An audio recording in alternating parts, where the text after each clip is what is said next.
The dust swirled around Sarah Mitchell's worn boots as she stepped down from the stagecoach, her small leather satchel clutched tightly in her weathered hands. The town of Cedar Ridge stretched before her like a promise she wasn't sure she could keep. 3 months of traveling from one settlement to another, looking for honest work, had left her with barely enough coins to jingle in her pocket, and a determination that burned brighter than the Texas sun overhead. At 24, Sarah had already learned that the world wasn't kind to women traveling alone, especially those without family or fortune to protect them. Her father's death had left her with nothing but debts, and her stepmother had made it clear that Sarah's presence was no longer welcome in the house she'd grown up in. So here she was, in another dusty frontier town, hopping against hope that someone would give her a chance to prove herself worthy of employment. The main street buzzed with activity despite the early morning hour.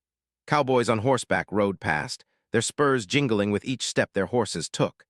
Women in pristine dresses walked carefully along the wooden sidewalks, holding their skirts above the dust, while children ran between the buildings, their laughter carrying on the warm breeze. Sarah straightened her shoulders and smoothed down her only decent dress, a simple blue cotton garment that had seen better days but was clean and mended with care. Her first stop was the general store, where a kind-faced woman named Mrs. Henderson listened patiently as Sarah explained her situation. She needed work, any kind of honest work, and she wasn't afraid of hard labor. Mrs. Henderson's eyes showed sympathy, but her head shook with regret. Business was slow, and they couldn't afford to hire additional help. She suggested Sarah try the hotel down the street, or perhaps the schoolhouse, though she warned that the school board was particular about hearing unmarried women. The hotel proved equally disappointing. The proprietor, a thin man with suspicious eyes, looked her up and down before declaring that they had no positions available. Sarah suspected he was more concerned about her lack of references than her qualifications, but she thanked him politely and continued her search. As the morning wore on, the rejections began to blur together. The seamstress already had an apprentice. The bakery was a family business. The doctor's office needed someone with formal training. Each no felt like another door closing, but Sarah refused to let despair take hold. She'd been through worse and survived. It was nearly noon when she found herself standing outside the Silver Dollar Saloon, hesitating at the threshold. Saloons weren't respectable places for decent women to work, but her options were dwindling rapidly. The sound of piano music and masculine laughter drifted through the swinging doors, along with the scent of tobacco and whiskey. Sarah took a deep breath and pushed through the doors, her chin held high despite the sudden hush that fell over the room. The interior was dimmer than the bright street, and it took her eyes a moment to adjust. Tables filled the space, some occupied by men playing cards, others by cowboys nursing drinks and talking in low voices. Behind the long wooden bar, a woman with graying hair and a no-nonsense expression was polishing glasses. Sarah approached her carefully, aware of the eyes following her every movement. "Excuse me, ma'am," Sarah said, her voice steady despite her nervousness. "I'm looking for work, and I wondered if you might have need of someone to help with cleaning or serving or any other task you might require." The older woman studied her for a long moment, taking in Sarah's clean dress, her earnest expression, and the slight tremor in her hands that betrayed her anxiety. "I'm Molly O'Brien," she said finally. "I run this place, and I'll tell you straight, this isn't work for a lady like you. These men can get rough, especially when they've been drinking, and a pretty young thing like yourself would attract the wrong kind of attention." Sarah's heart sank, but she pressed on. "Please, Mrs. O'Brien, I'm not afraid of hard work, and I need the employment desperately. I can clean, serve drinks, wash dishes, anything you need done, I can learn." Molly's expression softened slightly. "Where's your family, child? Surely you have someone who can help you through these hard times." "I have no one," Sarah replied simply. "My father passed 3 months ago, and my stepmother made it clear I was no longer welcome. I've been traveling from town to town looking for honest work, but opportunities for unmarried women are scarce." Before Molly could respond, the saloon doors swung open again, and a different energy filled the room. Sarah turned to see a tall man entering, his presence commanding immediate attention from every person present. He wore dark pants and a white shirt that emphasized his broad shoulders, and a black hat shadowed his face. But what struck Sarah most was the way everyone seemed to straighten up when he walked in, the way conversations quieted and eyes followed his movement. "Mr. Blackwood," Molly called out, her tone respectful but familiar. "Your usual." The man nodded and approached the bar, his spurs ringing against the wooden floor with each step. As he drew closer, Sarah could see his face more clearly, strong-jawed, dark eyes that seemed to take in everything around him, and an expression that suggested he was accustomed to being in control. He was handsome in a rugged way that made Sarah's breath catch, though she tried to hide her reaction. "Molly," he said, his voice deep and carrying a slight drawl that spoke of long years in Texas. "Who's your visitor?" Sarah felt heat rise in her cheeks as his dark eyes settled on her, studying her with an intensity that was both unsettling and oddly thrilling. She lifted her chin and met his gaze directly, refusing to be intimidated despite the obvious power he wielded in this room. "This is Sarah Mitchell," Molly replied. "She's looking for work." Jake Blackwood's eyes never left Sarah's face as he processed this information. She could see the wheels turning in his mind, could almost feel him cataloging every detail about her appearance and demeanor. The silence stretched between them until Sarah felt compelled to speak. "Mr. Blackwood," she said, proud that her voice remained steady, "I'm seeking honest employment and I'm willing to work hard for fair wages." Something flickered in his dark eyes, amusement perhaps, or interest. "Are you now? And what kind of work were you hoping to find in a place like this?" The question wasn't mocking, but there was an edge to it that suggested he understood exactly how desperate her situation must be to bring her here. Sarah squared her shoulders and looked him directly in the eye. "Any work that needs doing, sir. I can clean, cook, serve, or help with accounts if needed. I'm educated and hardworking, and I don't shrink from honest labor." Jake leaned against the bar, his posture casual but his attention focused entirely on her. "Educated, you say? That's unusual for someone seeking work in a saloon." "Circumstances don't always allow us to be particular about where we seek employment," Sarah replied, a hint of steel entering her voice. She was tired of being judged for her situation, tired of people assuming she had choices she didn't actually possess. This seemed to amuse Jake further. A slow smile spread across his face, transforming his stern features and making him even more devastatingly handsome. "I like a woman with spirit," he said, his voice carrying a warmth that hadn't been there before. "Tell me, Miss Mitchell, what brought you to Cedar Ridge?"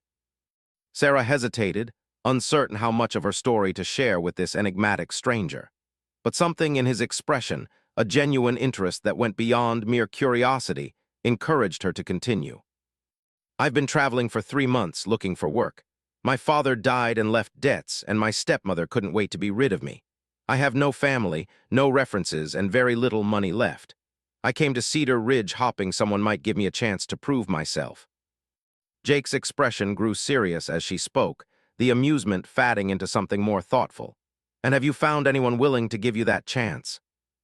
"Not yet," Sarah admitted, her voice quiet, "but I haven't given up hope." The silence that followed was broken by the sound of the saloon doors opening again. A group of cowboys entered, their voices loud, and their movements already showing the effects of drinking elsewhere. Sarah noticed how Jake's posture shifted slightly, becoming more alert, more protective. Molly moved closer to the bar, her hand resting near something Sarah couldn't see. "Boys," Jake called out, his voice carrying clear authority. "Keep it civilized in here. We have a lady present." The cowboys looked over at Sarah, their expressions ranging from curious to appreciative to something less pleasant.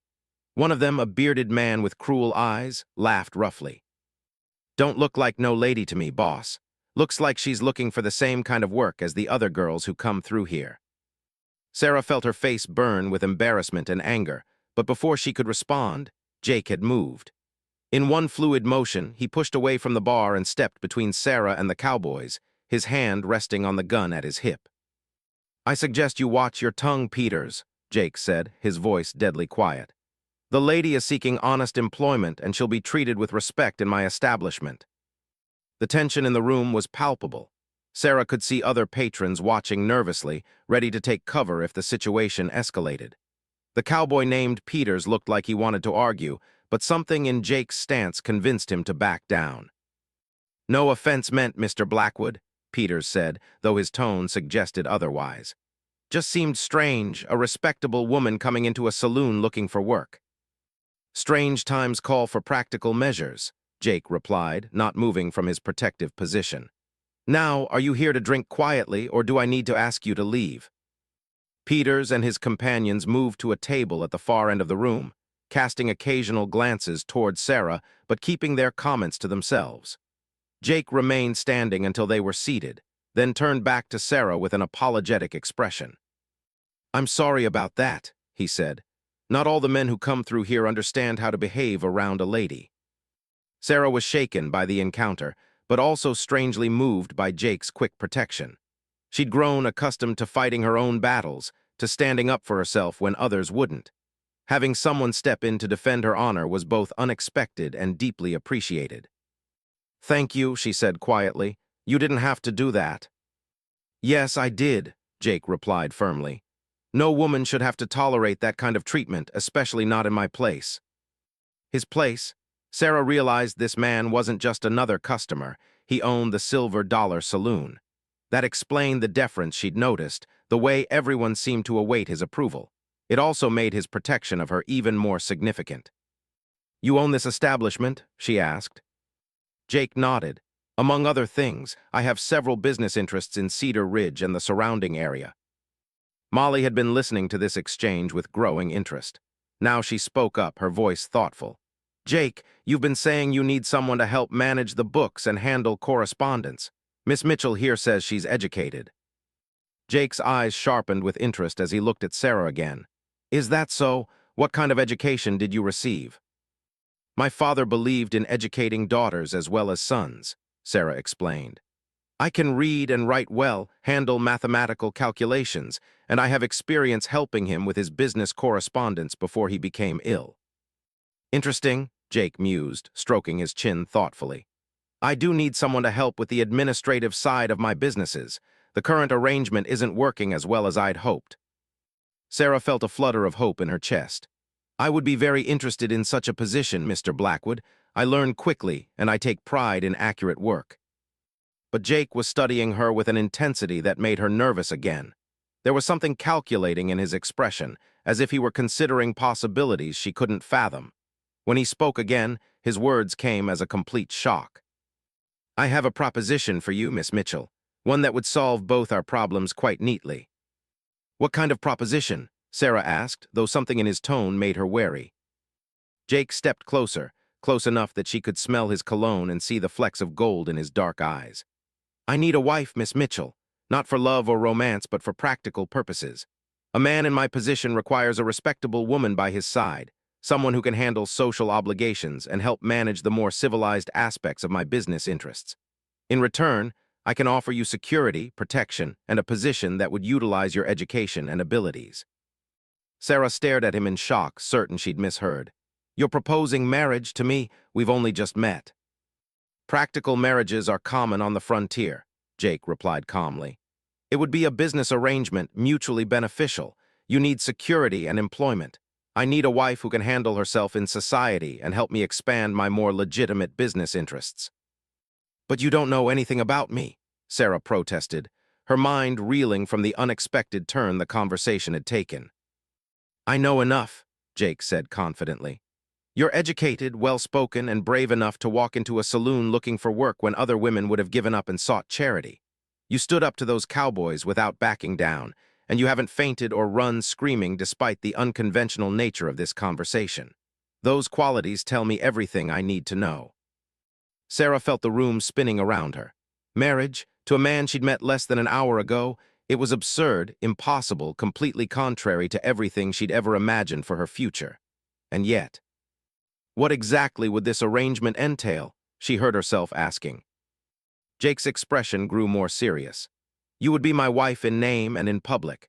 You would help manage my business correspondence, handle social obligations, and present the image of respectability that my enterprises require.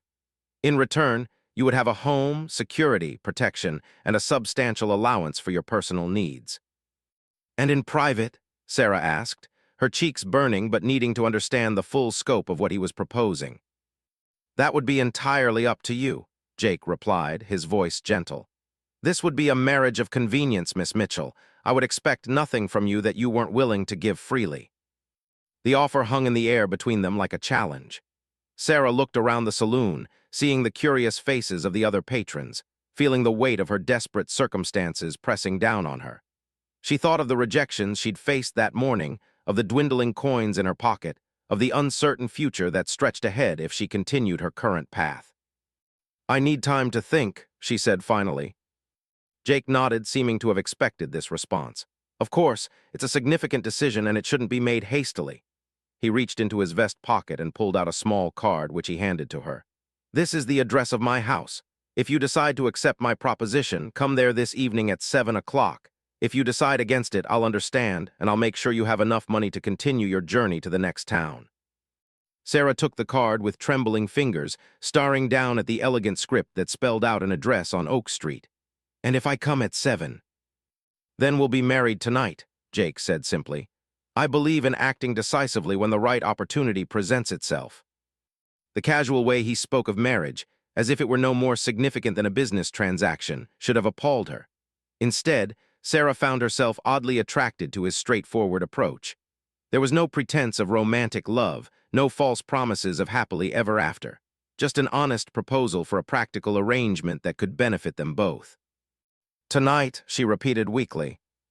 The preacher holds evening services on Thursdays, Jake explained. He'd be willing to perform the ceremony after his regular duties are concluded. Sarah realized that this man had thought everything through before making his offer. He wasn't acting on impulse.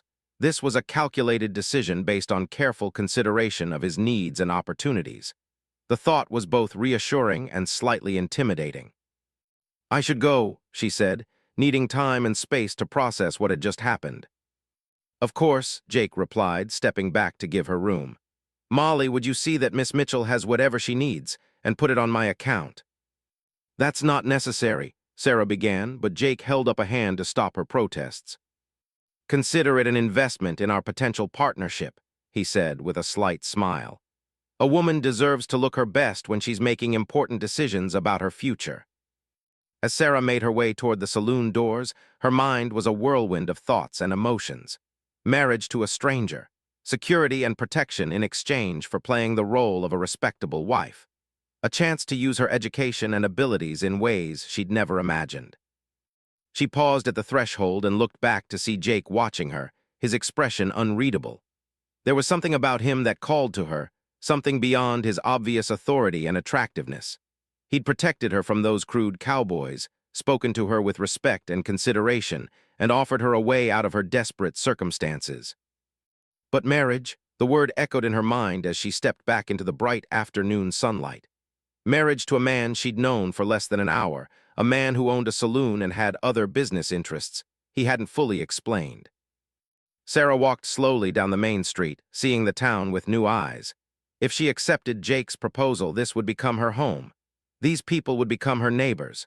She would be Mrs. Jake Blackwood, wife of one of the most powerful men in Cedar Ridge. The thought was both thrilling and terrifying. Sarah spent the afternoon wandering the streets of Cedar Ridge, trying to make sense of the momentous decision that lay before her. Every building, every face, every sound seemed magnified as she considered the possibility that this small frontier town might become her permanent home. The weight of Jake Blackwood's proposal pressed on her thoughts like a physical thing, impossible to ignore or set aside.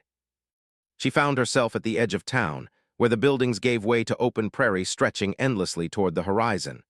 The vastness of the landscape seemed to mirror the enormity of her situation. Behind her lay a life of rejection and uncertainty.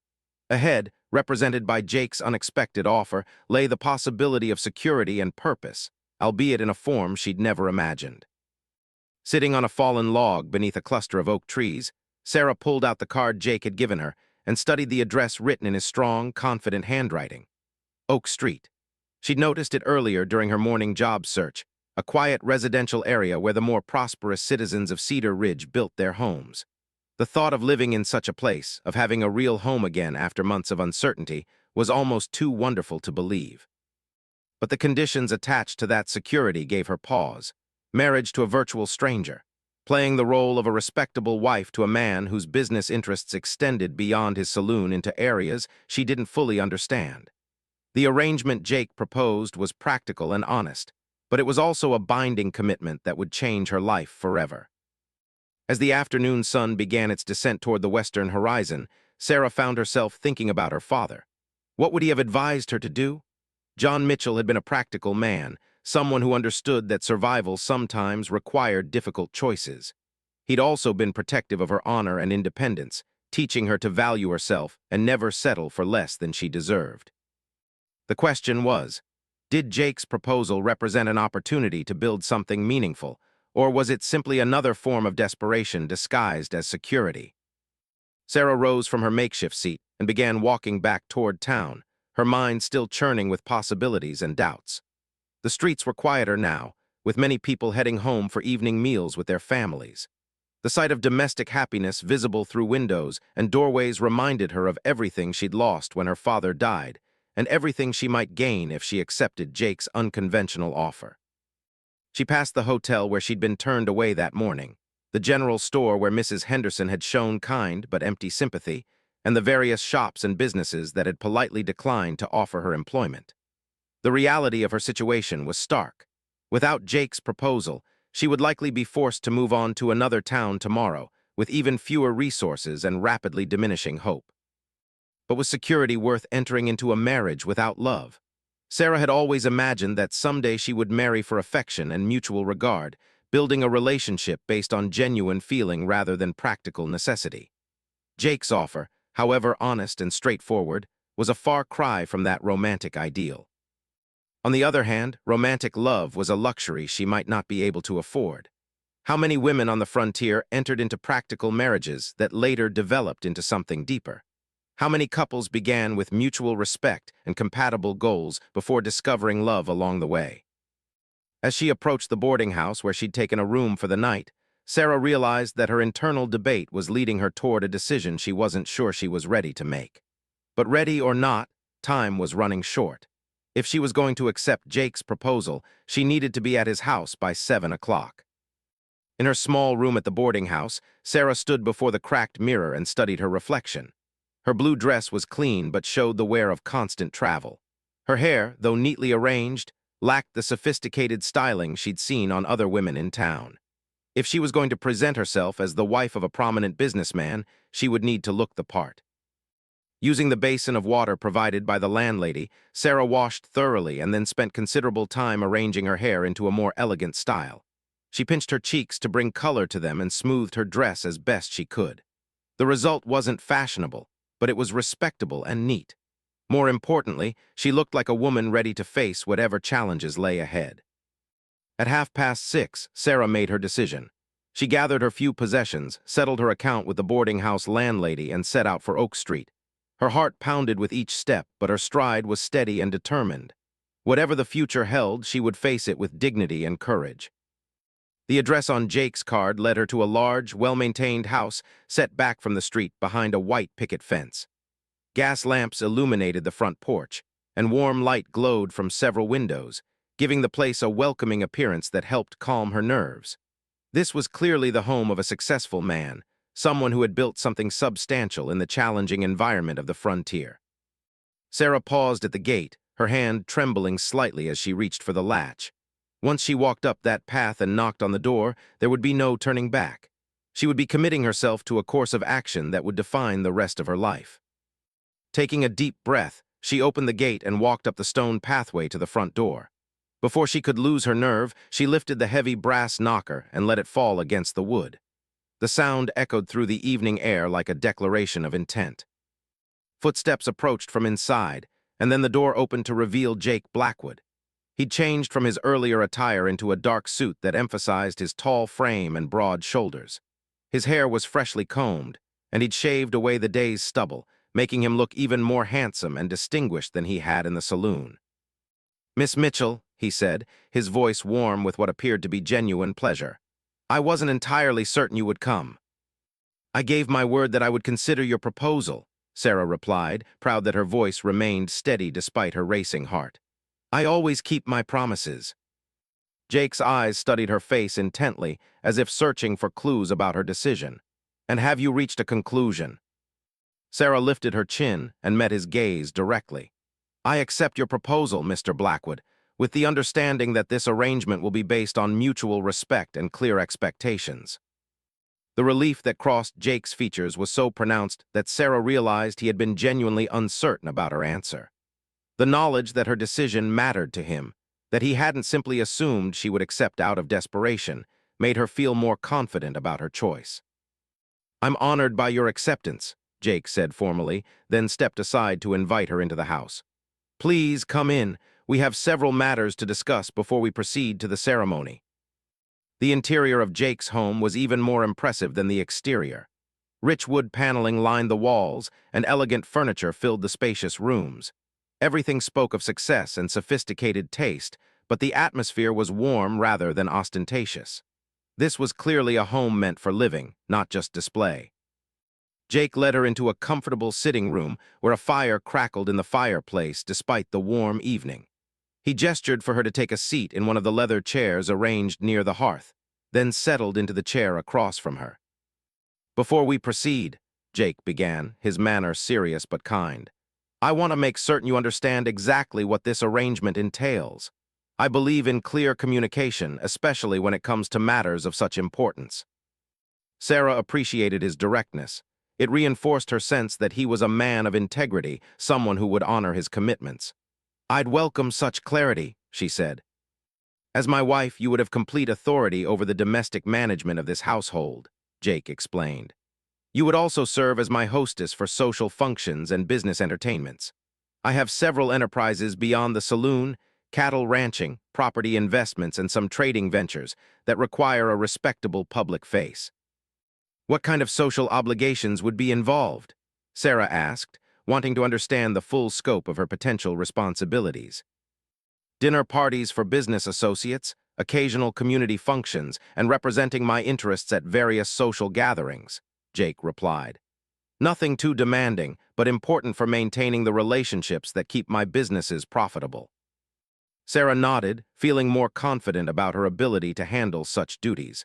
Her father had often entertained business associates, and she'd helped him with many such occasions. "And my role in the actual business operations?" "That would depend on your interests and abilities," Jake said thoughtfully. "I meant what I said about needing help with correspondence and record-keeping. If you have a head for figures and business matters, there's significant opportunity for involvement."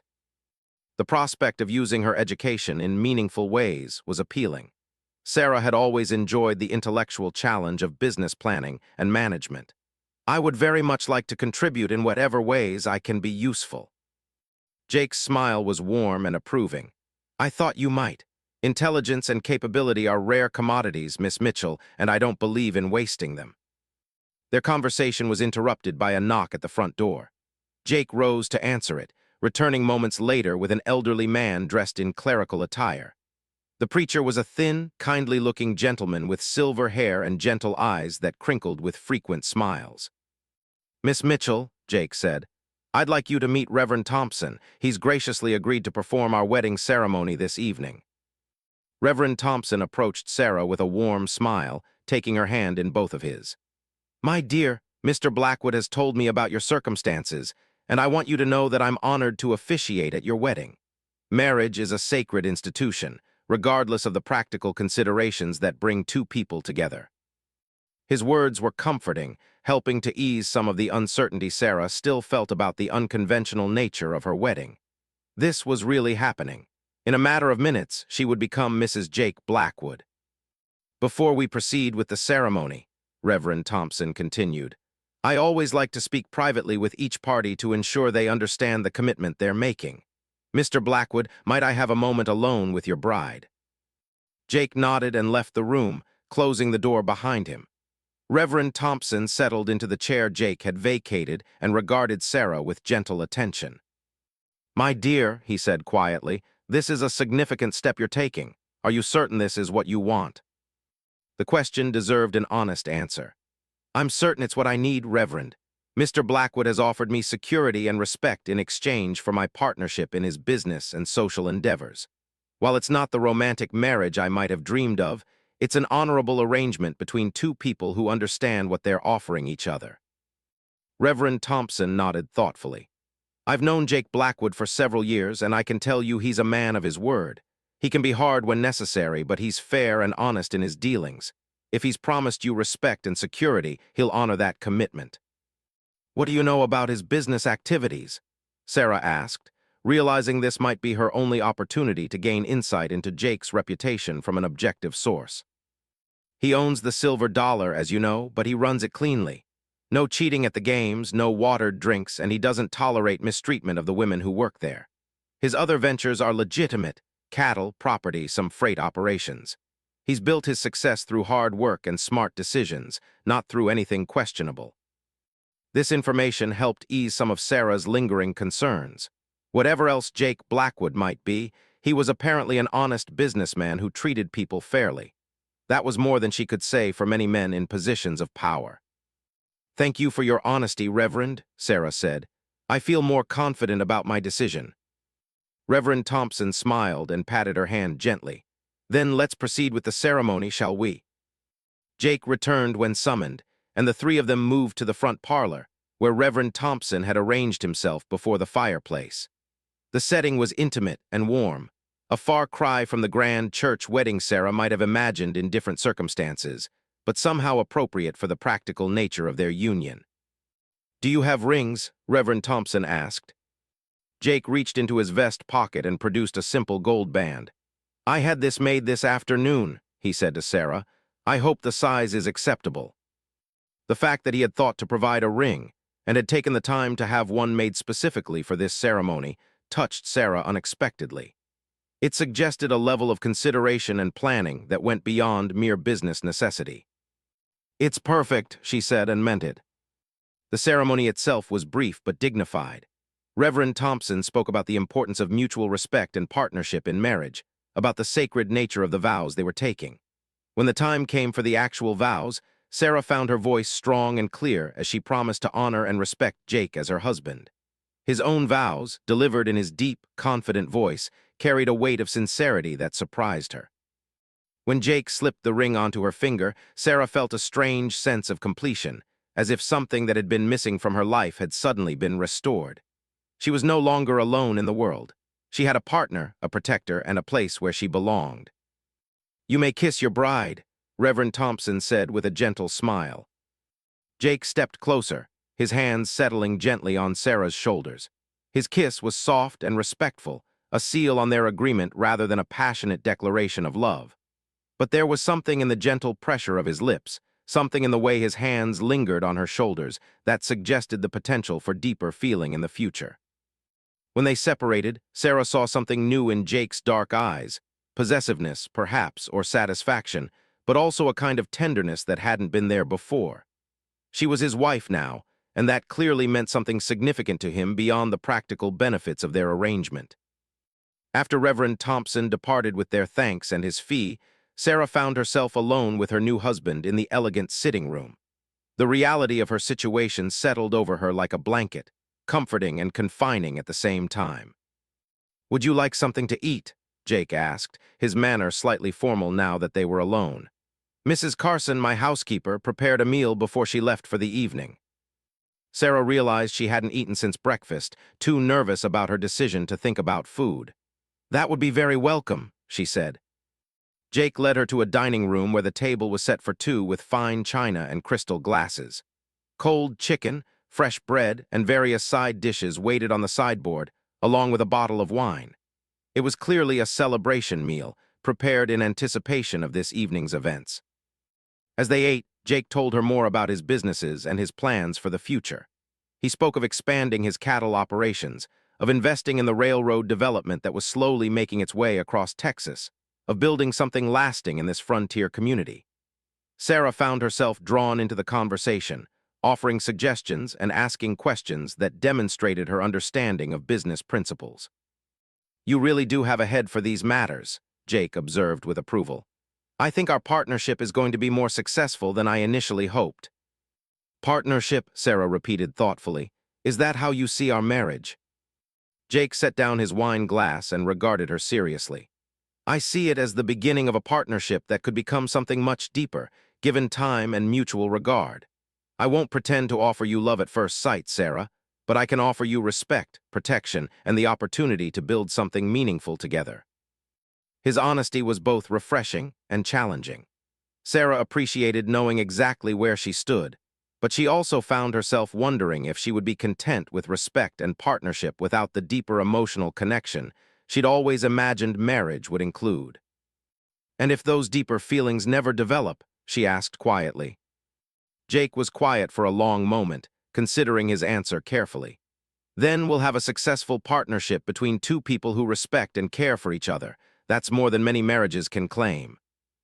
After dinner, Jake showed her through the rest of the house, including the room that would be hers. It was a beautiful space with elegant furnishings and windows that looked out over a garden. But what touched Sarah most was the obvious effort Jake had made to prepare it for her occupancy.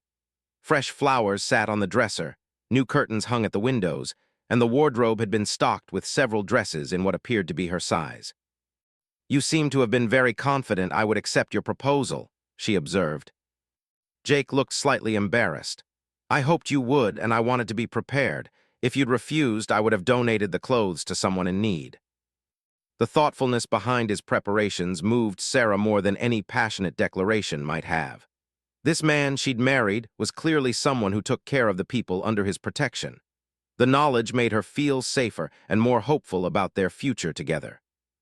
Standing in the doorway of her new room, Sarah turned to face her husband.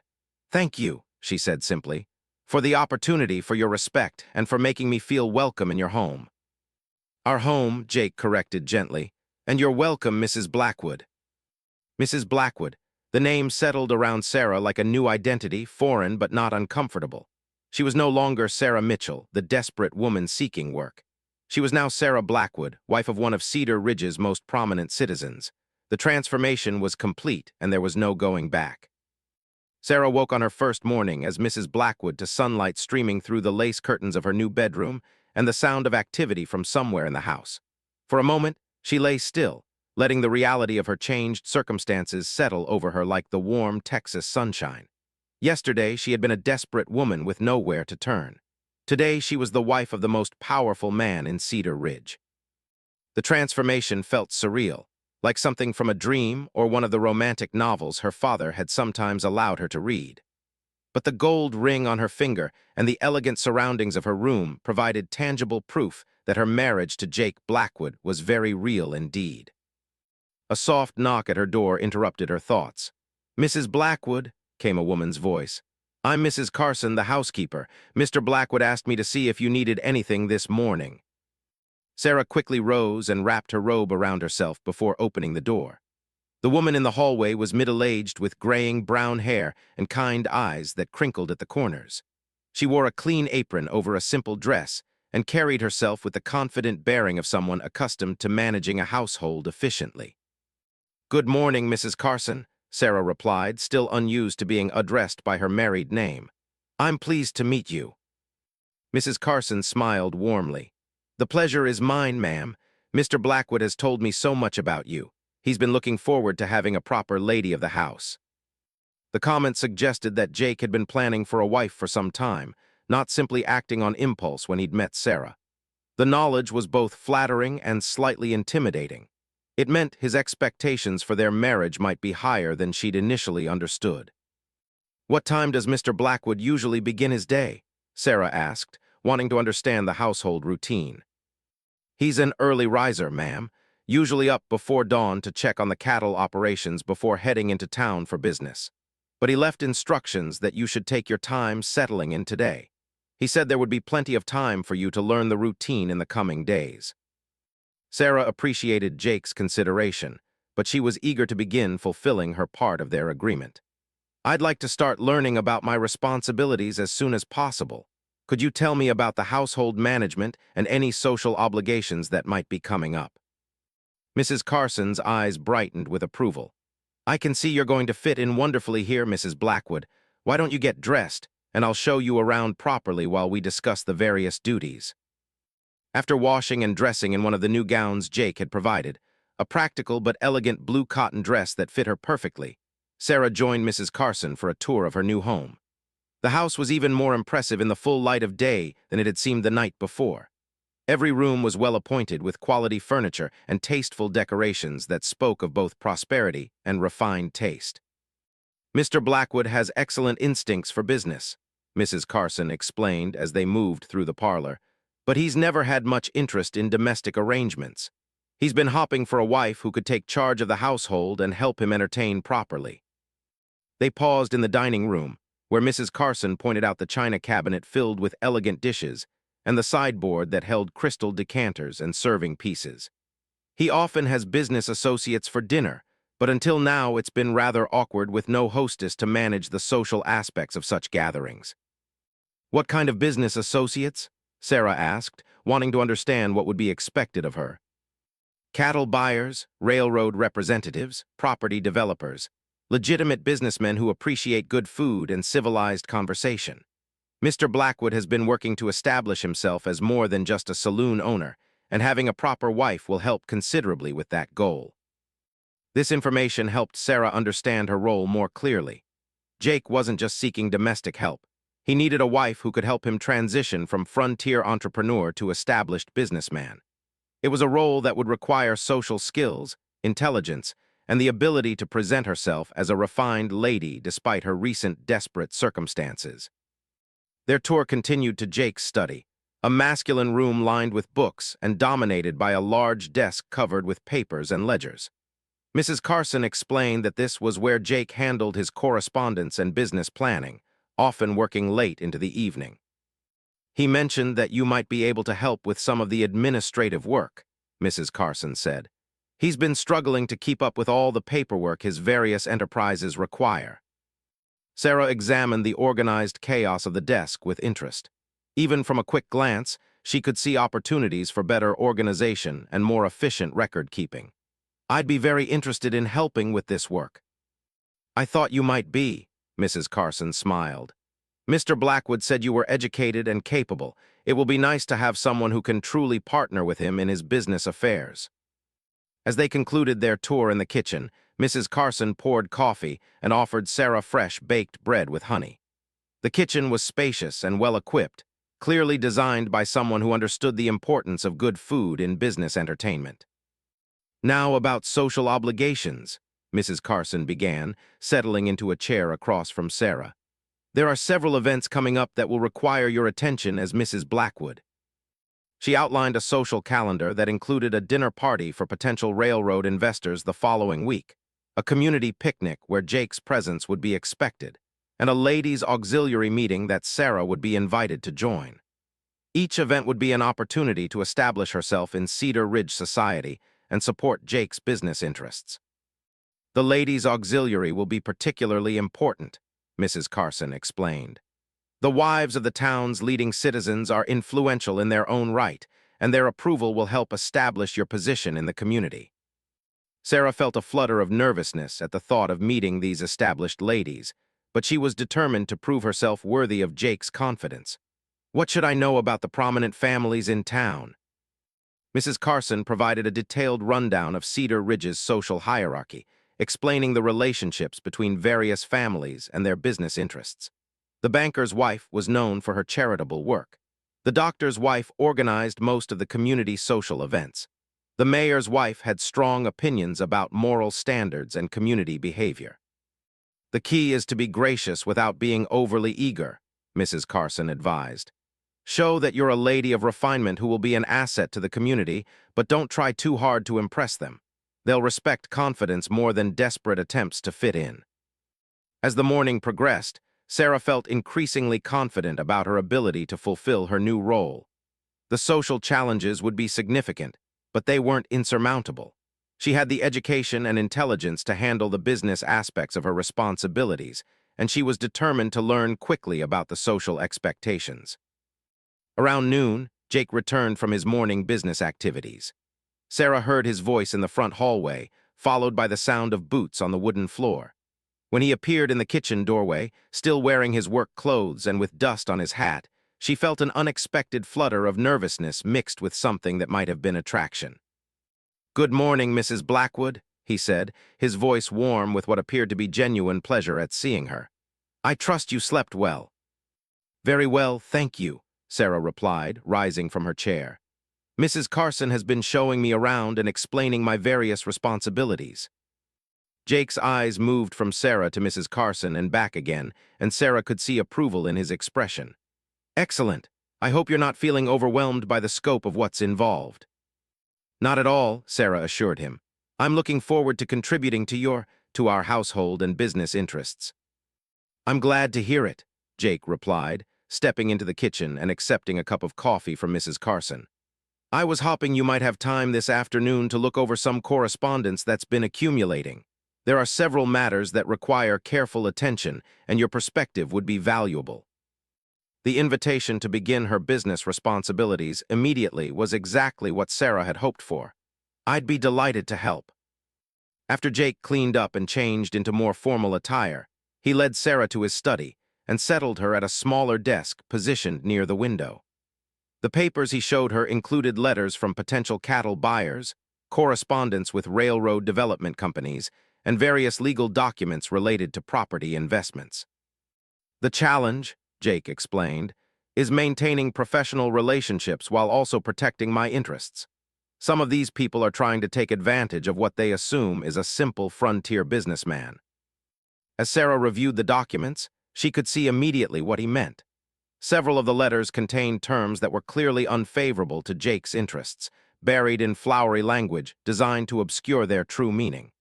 Her education had included enough business principles and legal concepts to recognize such tactics. "This cattle contract, for instance," she said, pointing to a particular document. "The payment terms are structured to give the buyer significant advantages while placing most of the risk on you." Jake leaned over her shoulder to see what she was indicating, and Sarah caught the scent of his cologne mixed with the outdoors. His proximity was distracting in a way that surprised her, but she forced herself to concentrate on the business matter at hand. "Exactly right," Jake said, his voice showing approval and something that might have been admiration. "I suspected as much, but I wanted a second opinion before I responded." They spent the next several hours going through the various pieces of correspondence, with Sarah drafting responses that protected Jake's interests while maintaining cordial business relationships. Her suggestions for restructuring several deals would potentially save him significant money while opening up new opportunities for profit. "You have remarkable instincts for this work," Jake observed as they reviewed her proposed revisions. "Where did you learn to recognize such subtle manipulation tactics?" "My father dealt with similar situations in his business," Sarah explained. "He taught me that people often try to use flowery language and complex terms to disguise unfavorable arrangements. The key is to focus on the practical implications rather than getting distracted by impressive rhetoric." Jake nodded thoughtfully. "It's a valuable skill and one I clearly needed help developing. I think our partnership is going to be even more beneficial than I initially hoped." Their work was interrupted by Mrs. Carson announcing that they had visitors. A few moments later, she escorted two well-dressed women into the study. Sarah recognized them from Mrs. Carson's earlier descriptions: Mrs. Elizabeth Hartwell, the banker's wife, and Mrs. Margaret Foster, whose husband owned the largest general store in town. "Mr. Blackwood," Mrs. Hartwell said with a gracious smile that didn't quite reach her eyes, "we heard the wonderful news about your recent marriage and simply had to come welcome your bride to our community." Jake rose smoothly and helped Sarah to her feet, his hand settling protectively on her waist. "Mrs. Hartwell, Mrs. Foster, I'm pleased to introduce my wife, Sarah. Darling, these are two of Cedar Ridge's most prominent ladies." Sarah felt the weight of their scrutiny as the two women examined her appearance, demeanor, and responses with the thoroughness of experienced judges of character and social standing. She lifted her chin slightly and smiled with what she hoped was the right combination of graciousness and confidence. "I'm delighted to meet you both," Sarah said, extending her hand in the proper manner. "Jake has told me so much about the warm community spirit in Cedar Ridge." Mrs. Foster, a plump woman with sharp eyes, studied Sarah's dress with obvious interest. "What a lovely gown, my dear. The style is quite fashionable. Did you have it made locally?" The question was clearly a test, designed to determine Sarah's background and circumstances. Sarah met it with a calm smile. "Actually, my husband was thoughtful enough to have it prepared as a wedding gift. I was quite touched by his consideration." This response seemed to satisfy the women while also reinforcing Jake's image as a caring husband. Mrs. Hartwell nodded approvingly. "How romantic! And what brings you to Cedar Ridge, Mrs. Blackwood? Do you have family in the area?" Sarah had anticipated this question and prepared an answer that was truthful but strategic. "I was traveling after the recent death of my father, seeking a new beginning. When I met Jake, we both recognized that we could build something wonderful together." The explanation painted her arrival in town as part of a romantic courtship rather than a desperate job search, protecting both her dignity and Jake's reputation. Sarah could see from Jake's slight smile that he approved of her handling of the situation. "How lovely," Mrs. Foster said, though her tone suggested she wasn't entirely convinced by the romantic narrative. "And what are your plans now that you're settled in Cedar Ridge?" "I'm looking forward to becoming involved in community activities," Sarah replied. "Jake has told me about the various charitable and social organizations, and I hope I can contribute meaningfully to the town's continued growth and prosperity." Mrs. Hartwell's expression warmed noticeably at this response. "We're always pleased to welcome ladies who want to be active in community affairs. In fact, we're having a ladies' auxiliary meeting next Wednesday afternoon. We'd be delighted to have you join us." The invitation was exactly what Sarah had hoped for, an opportunity to establish herself among the town's leading women. "I would be honored to attend." After a few more minutes of polite conversation, the visitors took their leave, but not before Mrs. Hartwell extended an invitation for Jake and Sarah to attend a dinner party at the bank president's home the following Saturday evening. "Well done," Jake said once they were alone again. "You handled that perfectly." Sarah felt a warm glow of satisfaction at his approval. "They were testing me, weren't they? Trying to determine if I would be an asset or a liability to your reputation." "Absolutely," Jake confirmed. "And you passed with flying colors. Mrs. Hartwell is particularly influential among the ladies, and Mrs. Foster's opinion carries weight with the business community. Your performance this afternoon will go a long way toward establishing your position in town." As they returned to their work on the correspondence, Sarah reflected on how much her life had changed in just 24 hours. Yesterday, she had been a desperate woman with no prospects. Today, she was successfully navigating the social complexities of frontier high society while contributing meaningfully to important business decisions. The afternoon passed quickly as they worked together on various matters. Sarah found herself increasingly impressed by Jake's intelligence and business acumen, while he seemed genuinely appreciative of her suggestions and insights. There was a comfortable rhythm developing between them, a sense of partnership that went beyond their practical marriage arrangement. As evening approached, Mrs. Carson began preparing dinner, and Jake suggested they take a brief walk around the property before the meal. The grounds behind the house included a substantial garden, a small orchard, and pastures where several horses grazed contentedly. "It's beautiful here," Sarah observed as they walked along a path between the fruit trees. "You've built something impressive." "It's taken years of work," Jake replied, "but I wanted to create something lasting, something that could support a family and provide security for the future." The mention of family made Sarah wonder about Jake's long-term expectations for their marriage. Did he hope for children eventually? Was he thinking beyond their current business arrangement toward something more traditionally marital? "What kind of future do you envision?" she asked carefully. Jake was quiet for a moment, his expression thoughtful as he considered his response. "I'd like to expand the cattle operation, invest more heavily in railroad development, and perhaps move into banking or land development. Cedar Ridge is going to grow substantially over the next decade, and I want to be positioned to benefit from that growth." "And personally," Sarah pressed gently. Jake stopped walking and turned to face her, his dark eyes serious. "I hope that our partnership will deepen into something more meaningful over time. I'd like to have children someday, to build a family as well as a business empire. But I want those developments to happen naturally, based on genuine feeling rather than obligation." His honesty was both reassuring and challenging. Sarah appreciated knowing that he hoped for more than a purely business relationship, but she also felt the pressure of his expectations. Would she be able to develop deeper feelings for this complex man who had married her for practical reasons? "I appreciate your honesty," she said. "I hope we can build something meaningful together as well." Jake's smile was warm and encouraging. "I think we're off to an excellent start." As they walked back toward the house, Sarah felt a sense of cautious optimism about her future. The challenges were significant: establishing herself in a new community, learning to navigate complex social expectations, and building a real relationship with a man she barely knew. But for the first time in months, she felt like she had the resources and support necessary to meet those challenges successfully.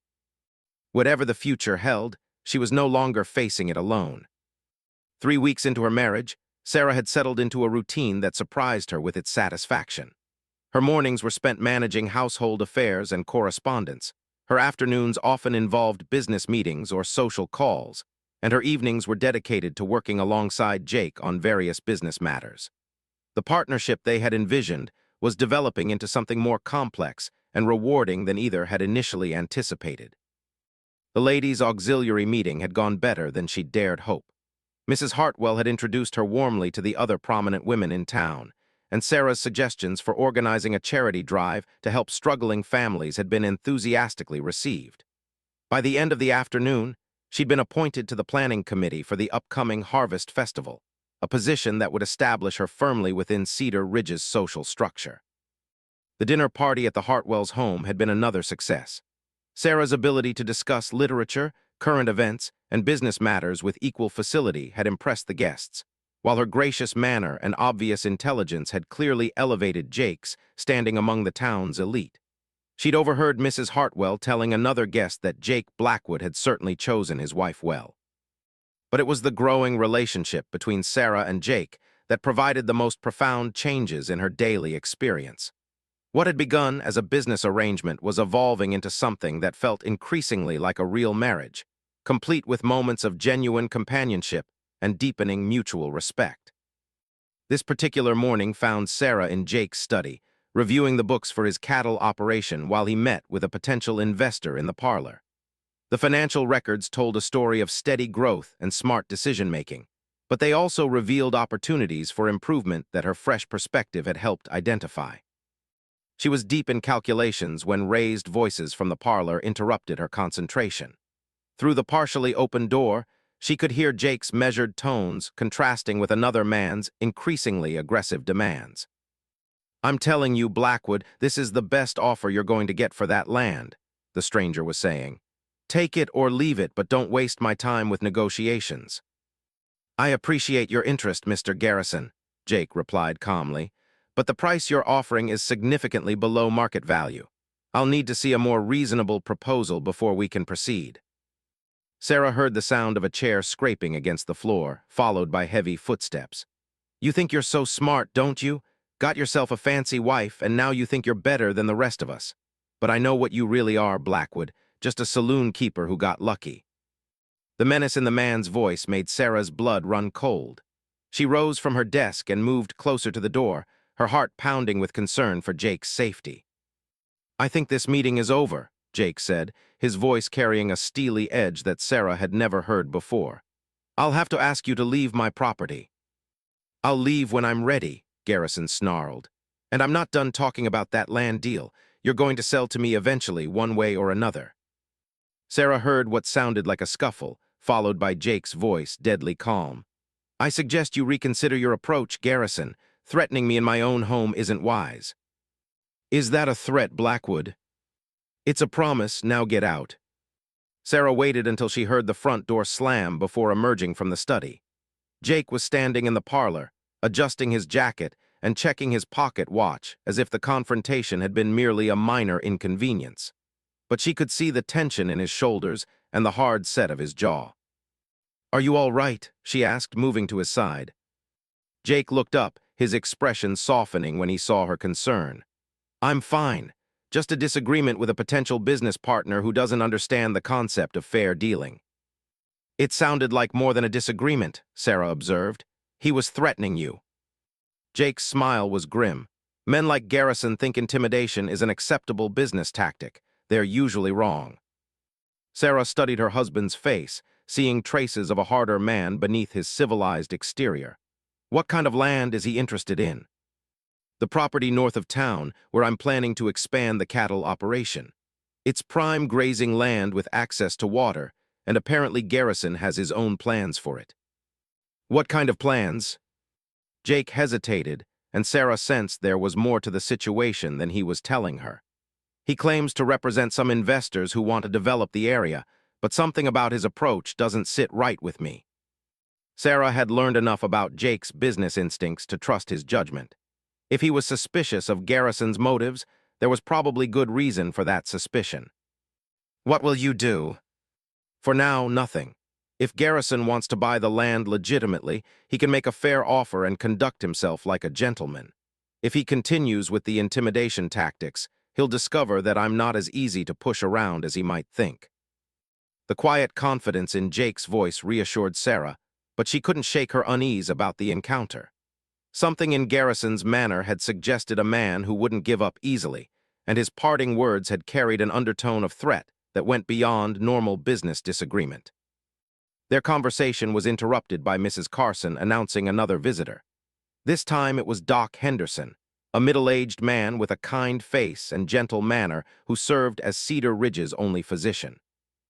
"Jake, Mrs. Blackwood," Doc Henderson said, accepting Jake's offer of coffee. "I hope you'll forgive the intrusion, but I wanted to speak with you about a matter that requires discretion."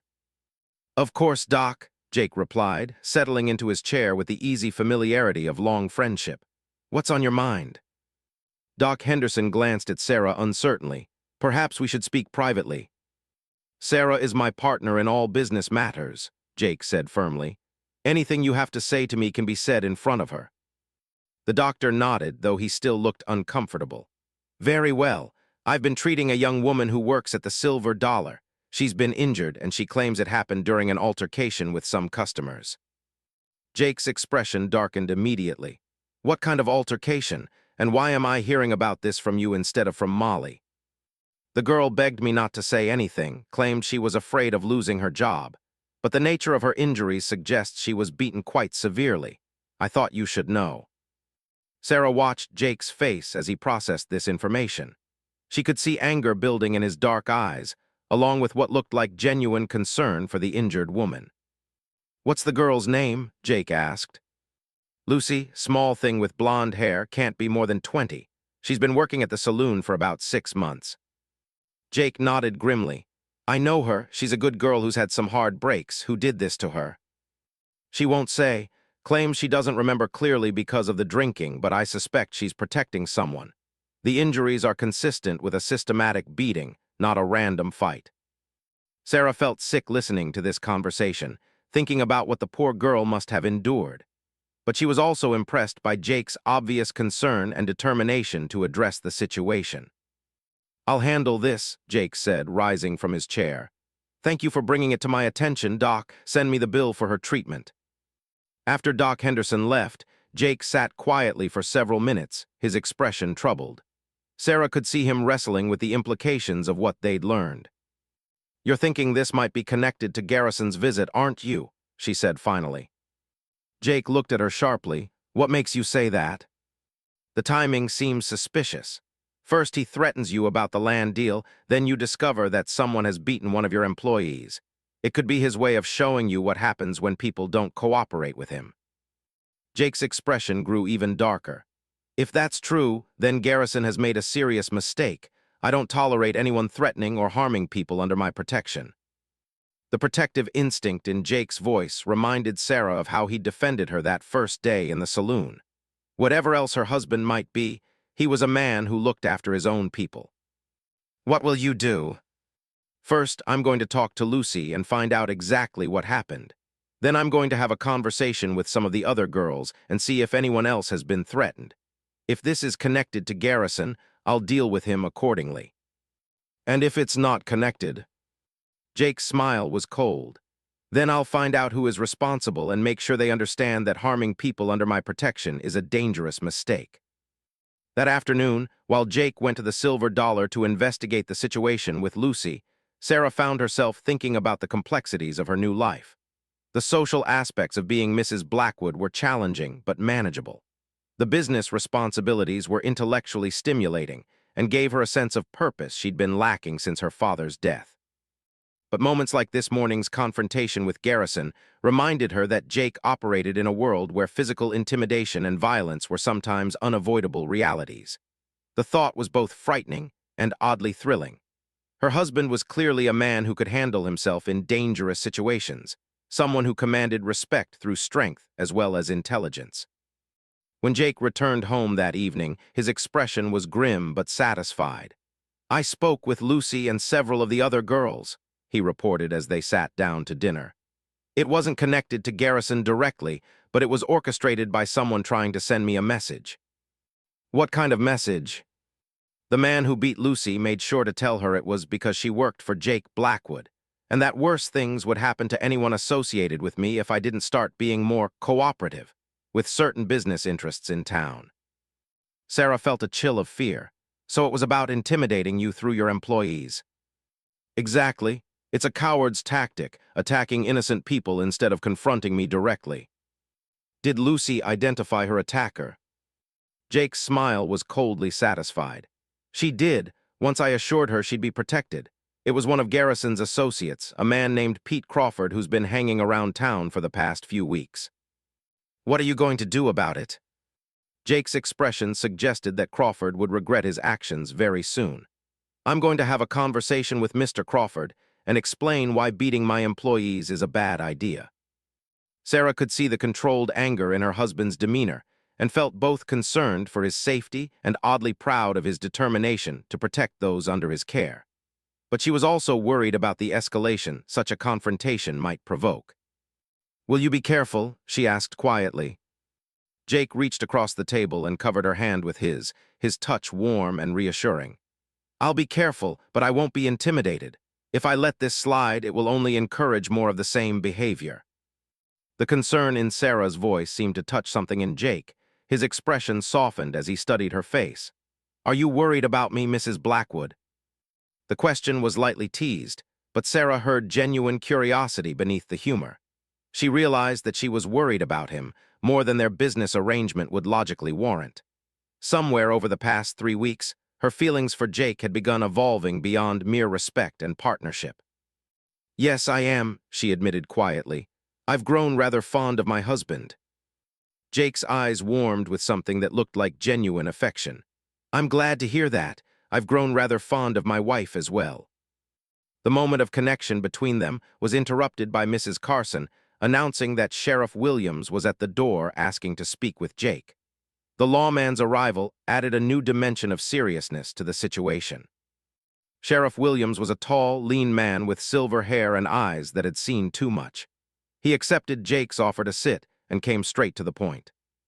I've heard there was some trouble at the Silver Dollar involving one of your girls, he said. Doc Henderson thought I should know about it. Jake nodded grimly.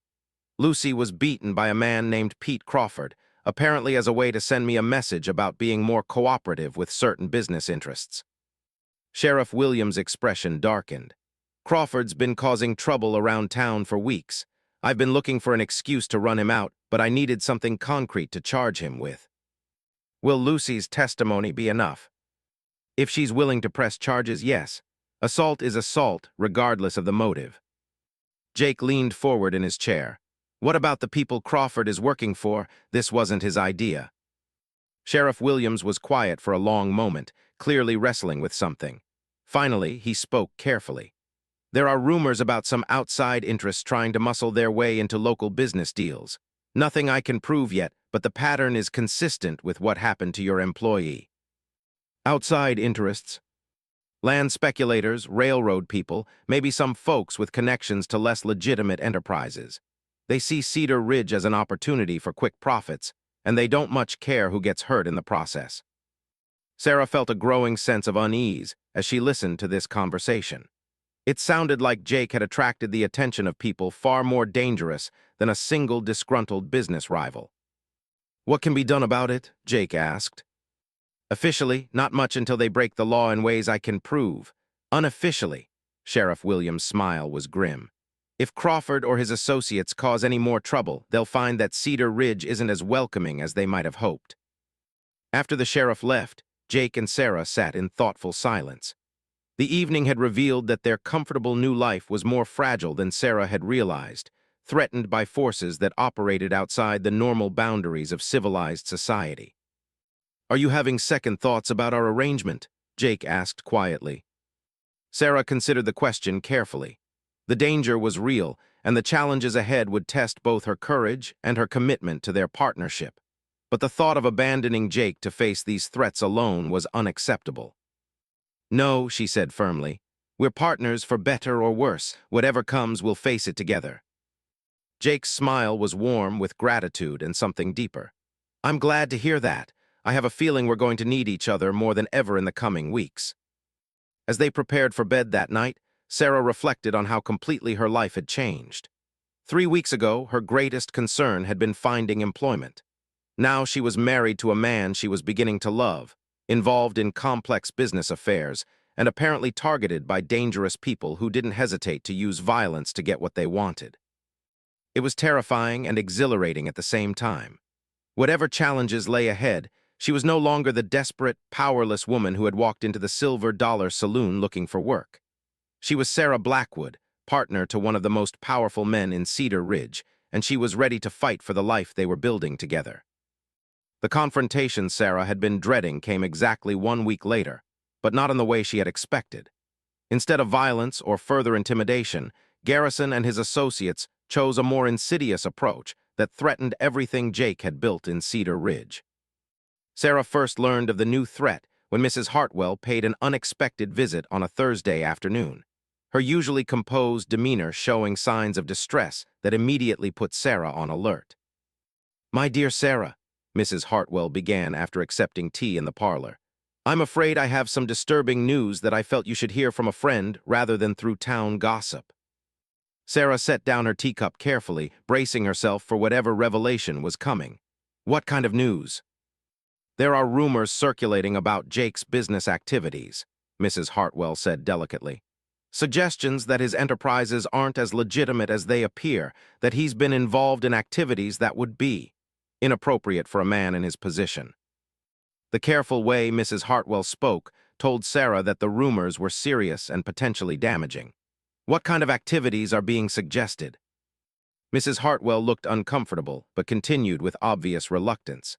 "Cattle rustling, illegal gambling operations, connections to unsavory characters from his past. The stories are being spread by men who claim to have direct knowledge of Jake's supposed crimes." Sarah felt her blood run cold. These weren't random accusations, they were carefully